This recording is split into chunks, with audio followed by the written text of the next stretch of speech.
Welcome to our channel. Today we how to uninstall Bing Webmaster Tools from a WordPress site, full guide step by step clearly.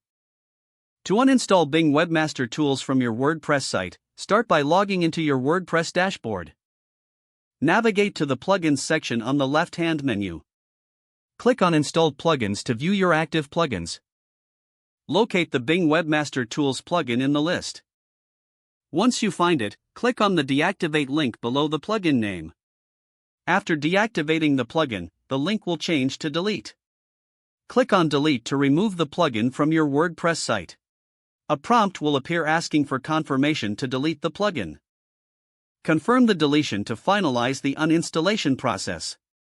Next, visit the Bing Webmaster Tools website to disassociate your site. Log into your Bing Webmaster Tools account.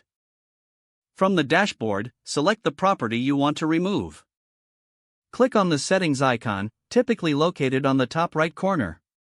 Choose the option to remove site or delete property. Follow the prompts to confirm the removal of your site from Bing Webmaster Tools. It may take some time for the changes to take effect on Bing's end. Check back later to ensure that your site is no longer listed in Bing Webmaster Tools.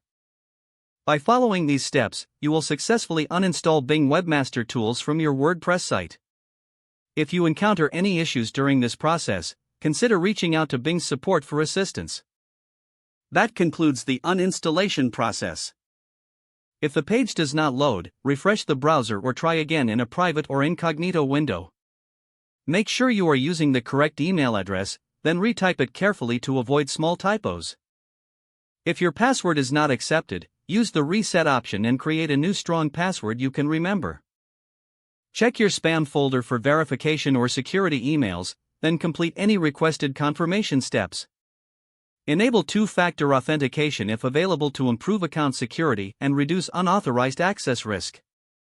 After signing in, review your profile details so your contact information and settings are accurate and current. If you see an error message, note it down and try again after restarting your device and internet connection. Log out when you finish, especially on shared devices, to keep your account and payment information secure. If the page does not load, refresh the browser or try again in a private or incognito window. Make sure you are using the correct email address, then retype it carefully to avoid small typos. Don't forget to like this video and subscribe to our channel for more step-by-step tech guides.